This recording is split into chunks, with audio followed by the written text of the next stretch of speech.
Hello there. The Rupert Lowe Nigel Farage war of words has just taken a stunning new twist.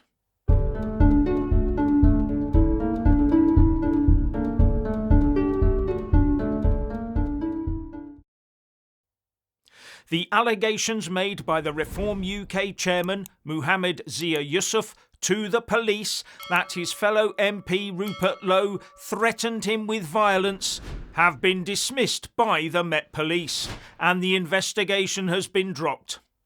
With Lowe publishing on X this morning, the Metropolitan Police have today confirmed that they are dropping their investigation into the false allegations that I made threats against the Reform Party chairman. And with that, he also published a full statement. A statement that totally eviscerates the Reform UK party leader Nigel Farage and his party chairman. This story is a long way from ending. Rupert Lowe is not going to roll over and surrender. And fellow traveller Ben Habib, who also suffered at the hands of Farage, had this to say. I was delighted to hear a few minutes ago that the vexatious complaint made against Rupert Lowe to the police by Zia Yusuf and supported by Lee Anderson and Nigel Farage has been dismissed. Now, it's very important people understand what happened here. In late February, early March, Rupert Lowe gave an interview to the Daily Mail, which published an article in which Rupert Lowe questioned Nigel Farage's leadership. Virtually immediately after that, Zia Yusuf went to the police and he complained that in December, 3 months beforehand, Rupert Lowe had threatened him with physical violence. Now, it should be obvious to any sane-minded individual that Rupert Lowe having the temerity to question Nigel Farage's leadership was actually what triggered Zia Yusuf's complaint. They happened virtually one after the other. And if Zia Yusuf had a genuine complaint, if he had genuinely felt threatened by Rupert Lowe in December, he would have made the complaint in December. Moreover, those of us who were close to Reform UK were completely aware of the kind of tactics that the senior membership of Reform, Nigel Farage and Zia Yusuf, had systematically used against other good people in the party. Very similar tactics. They have systematically gone about sacking many good people, sacking or forcing to resign many good people with whom I campaigned shoulder to shoulder to put that party on the map. And on the way out, almost invariably, instead of thanking them for their services and commending them for what they've done, the leadership of Reform has sought to ruin their reputations. But with Rupert Lowe, what they did was go one step further. They used the very kind of lawfare against which they should be standing to try not just to ruin Rupert Lowe, but to have him incarcerated. That, at every single level, should be abhorrent to anyone of any political persuasion.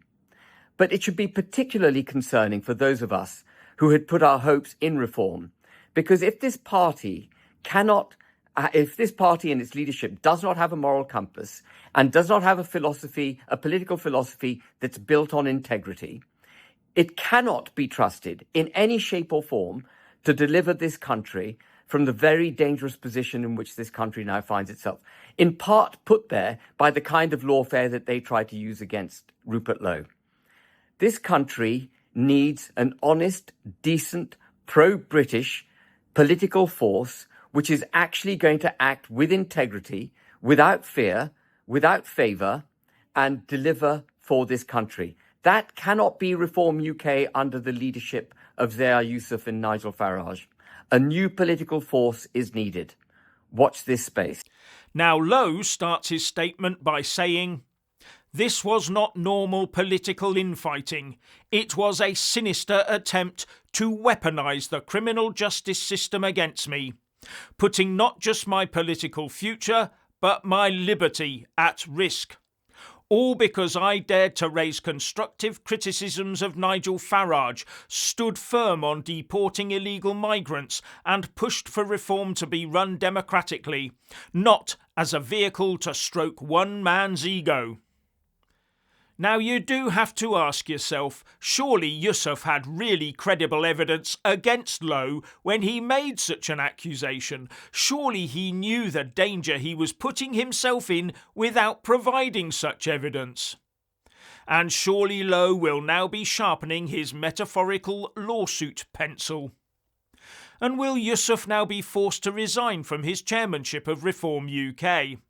It has, after all, been rumoured that Farage wants to rid himself of Yusuf.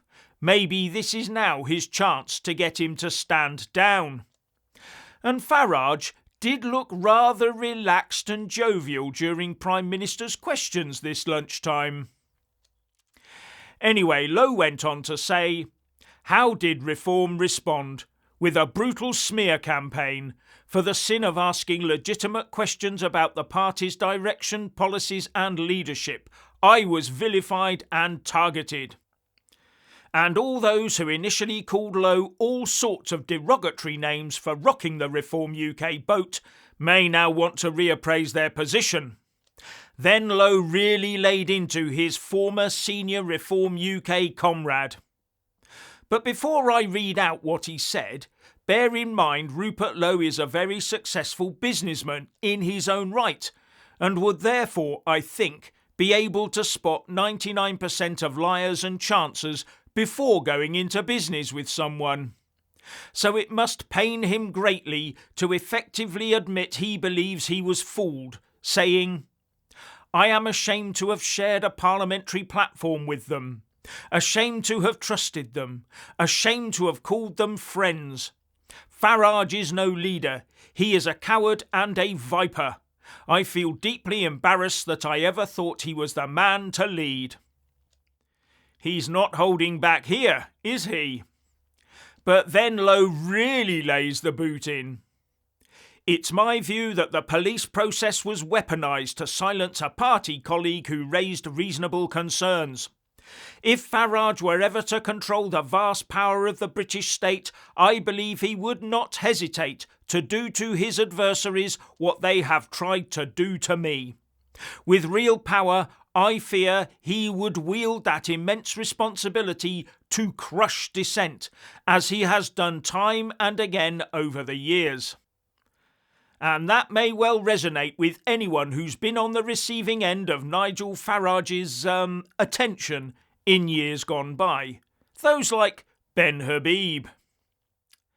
Now Lowe continues, smearing my innocent staff in a pathetic attempt to attack me was disgusting, alongside briefings to journalists from senior Reform figures suggesting I had dementia. The lowest, vilest tactics I have seen in my 67 years.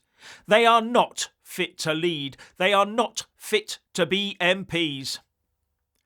And it's the way that these outsiders to the argument were dragged into the fray by the Farage side that puzzles many of us. Even the wording used in the Reform UK statements just didn't add up. Then comes the explosive bit from Lowe. Please listen when I say this. For the good of our country, Nigel Farage must never be Prime Minister. Adding that, to the millions of decent Reform supporters, you must do what you believe is right. I personally could not remain in an organisation led by such men. They do not deserve your support, your time, your energy, your money or your vote. Then Lowe moves to possible future developments, which I think might revolve around Ben Habib and his recent acquisition of the Integrity Party. But I might be wrong. I urge you to do what you think is right, said Lowe. When the time soon comes, we will work together to advance a political movement that is credible, professional, decent, democratic and honest. There will, very soon, be an alternative to the rotten leadership of Reform. Well, there you have it. There will be an alternative to Reform UK. And Lowe goes on to say, and to those of you who have supported me during this incredibly difficult period, thank you. I have been touched by your messages of kindness. Without your support and without my social media platforms, I would have been buried by their smears. I truly mean it. Thank you. You'll be hearing a lot more from me very soon. This does not sound like it comes from a man who is giving up any time soon, does it? And finally, please like, subscribe and comment below, and a big shout out to our Patreon supporters, and thank you for watching.